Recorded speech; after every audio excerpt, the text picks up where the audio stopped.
Friendship. The word evokes good feelings and beautiful moments, the promise of unwavering support and shared laughter. But what happens when the ones who were supposed to be at your side become the ones who make your life miserable?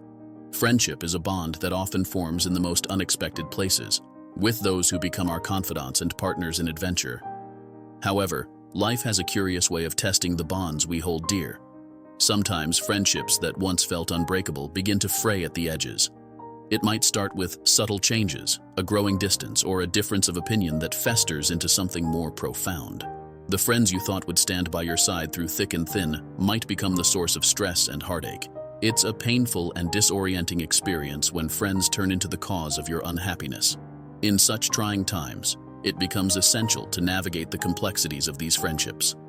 Let's explore together how to identify toxic friendships and navigate these situations using the wisdom of Stoic philosophy. Manipulative people employ a variety of tactics to control and influence others. They often start by charming their targets. They shower you with compliments, making you feel special and appreciated. They may use guilt as a powerful tool, making you feel responsible for their actions or emotions, even when they are not. Manipulators often cast themselves as victims in various situations to gain sympathy and support from others. They use the silent treatment as a form of punishment. They withdraw communication and affection to make you feel guilty or anxious. This quote by Seneca shows us that when dealing with manipulative friends, it's important to take time to assess the situation and apply rational thinking to discern their motives. Epictetus goes further and says, "Make the best use of what is in your power and take the rest as it happens." Focusing on what you can control in the relationship is your best response to manipulation. Respond with wisdom and integrity. My favorite quote in this case is from Marcus Aurelius. "If you are distressed by anything external, the pain is not due to the thing itself, but to your estimate of it, and this you have the power to revoke at any moment." Realizing that I have the power to control my emotional response to manipulative behavior has made my life much easier throughout those past years. A drama queen friend frequently exaggerates the significance of minor problems or situations, making them seem like major crises. They crave attention and seek reassurance from everyone by making their issues the center of attention. By prioritizing their emotions and seeking validation and attention from others through their dramatic actions and reactions, they create unnecessary conflict or turmoil in social situations, making it challenging to maintain harmonious relationships. They sometimes adopt a victim mentality, believing they are constantly wronged or mistreated, regardless of the circumstances. Let's start quoting Marcus Aurelius in dealing with the drama queen friend. "When you arise in the morning, think of what a precious privilege it is to be alive, to breathe, to think, to enjoy, to love." Marcus Aurelius explains that maintaining gratitude and perspective can help you keep your composure when dealing with dramatic situations.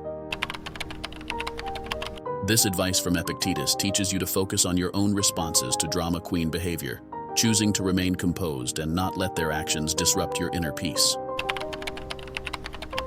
Seneca prefers a more active approach.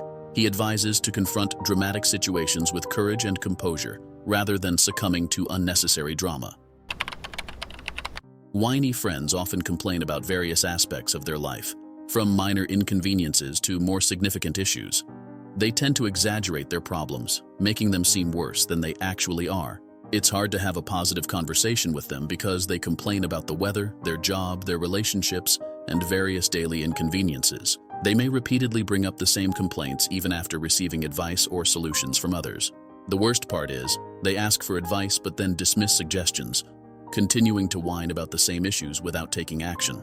Dealing with a whiny friend can be challenging, as their behavior can be emotionally draining. When dealing with whiny friends, remember that you can control your reactions to their complaints, even if you can't control their behavior. Encourage your friends to recognize this distinction as well. Remember Epictetus' wisdom. Happiness and freedom begin with a clear understanding of one principle. Some things are within our control and some things are not. Victim friends tend to engage in self-pity and may see themselves as constant victims of negative events. They love to cast themselves as the martyr in various situations, highlighting their suffering and sacrifices. They often blame external factors, circumstances, or other people for their problems, refusing to accept personal responsibility for their challenges or setbacks.